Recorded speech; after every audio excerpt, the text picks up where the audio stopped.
সুপ্রিয় দর্শক, আসসালামু আলাইকুম। সাবিহাস রেসিপিতে আপনাদের স্বাগত।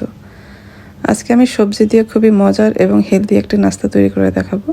তৈরি করা যেমন সহজ, খেতেও কিন্তু অনেক মজা। আর যারা সবজি খেতে পছন্দ করে না, এইভাবে কিন্তু তৈরি করে খেতে পারেন। চলুন তাহলে রেসিপিটা দেখে নিই। আজকের রেসিপির জন্য এখানে বলে আমি 2 কাপ ময়দা নিয়েছি। এখন এখানে আমি হাফ চা চামচ লবণ দিয়ে দিলাম। এখন ময়দা আর লবণটা একটু মিশিয়ে নিব। এখন আমি এখানে নর্মাল তাপমাত্রার পানি দিয়ে একটি ডো তৈরি করে নেব। ডোটা একটু শক্ত টাইপের হবে, একটা টাইট ফিট ডো তৈরি করে নেব। এই তো ডোটা তৈরি করা হয়ে গেছে। আমরা এখন এটা ঢেকে 10 মিনিটের মতো রেখে দেব।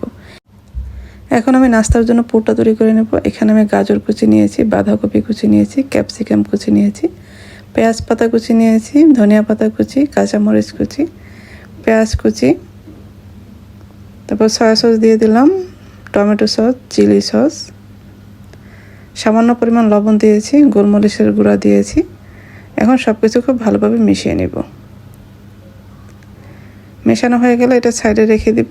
এদিকে আমাদের ডোটা কিন্তু রেডি হয়ে গেছে, একদমই সফট হয়ে গেছে। এখন আমি এটা থেকে 3টা লেচি কেটে নিব। এখান থেকে একটা লেচি নিয়ে আমি এখন একটি রুটি বানিয়ে নিব। রুটিটা আমি একটু বড় করে বানিয়ে নিব। আমরা নর্মাল যে রুটি বানাই, রুটি পরোটা, ওরকম করে বানিয়ে নিব। একদম পাতলাও না, আবার মোটাও না। এই তো এরকম হবে রুটিটা।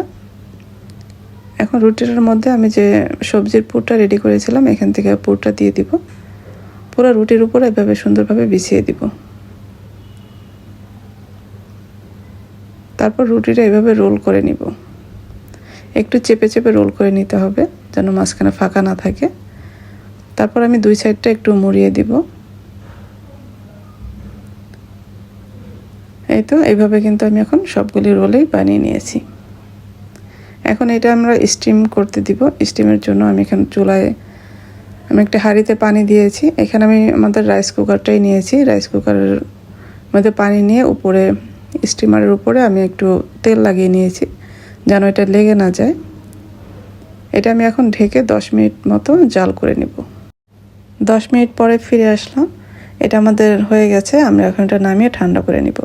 গরম অবস্থায় কিন্তু এটা খোলা যাবে না, তাহলে কিন্তু এটা ভেঙে যাবে। এদিকে আমি একটা বলে 3 টেবিল চামচ ময়দা নিয়েছি আর সামান্য লবণ দিয়েছি। এখন পানি দিয়ে একটি পাতলা টাইপের ব্যাটার করে নিব। ব্যাটারটা কিন্তু একটু পাতলা টাইপেরই হবে। এই তো আমি আপনাদের দেখিয়ে দিচ্ছি কীরকম হবে ব্যাটারটা। একদমই পাতলা হবে। এখন এটা সাইডে রেখে দিব। এদিকে আমাদের রোলগুলি স্টিম করার পরে ঠান্ডা করে নিয়েছি। এখন আমরা এটা কেটে নিব।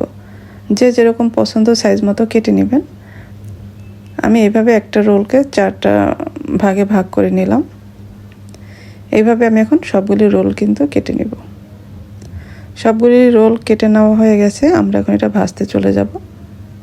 ভাজার জন্য আমি চুলায় তেল গরম করে নিয়েছি। এখন যে ব্যাটারটা তৈরি করেছিলাম, ব্যাটারের মধ্যে আমি একটা করে রোল দিব আর এভাবে ডিপ করে আমি তেলে ছেড়ে দিব। আমি কিন্তু সবগুলি রোল এখন ভাজবো না, অর্ধেকটা ভাজবো, বাকিটা কিন্তু আমি ফ্রোজেন করে রাখবো।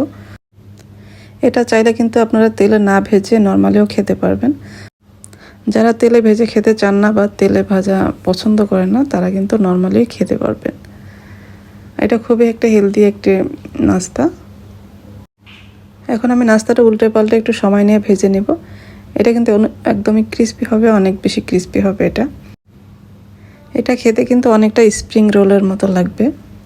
খেতে কিন্তু বেশ ভালো লাগে। যেহেতু বাচ্চারা সবজি খেতে পছন্দ করে না, ওদের কিন্তু এভাবে করে দিলে ওরা অনেক বেশি পছন্দ করেই খাবে। এই তো আমার রোলগুলি ভাজা হয়ে গেছে। আমি এখন তেল থেকে তুলে নিব। দেখলেন তো কত সহজে ঝটপট তৈরি করে নেওয়া যায়। খুবই মজার একটি নাস্তা। আশা করছি আজকের রেসিপিটি আপনাদের ভালো লেগেছে। আর ভালো লাগলে লাইক, কমেন্ট এবং শেয়ার করে দিবেন। যারা আমার রেসিপিগুলি ফেসবুক থেকে দেখেন, পেজটি ফলো করার অনুরোধ রইল।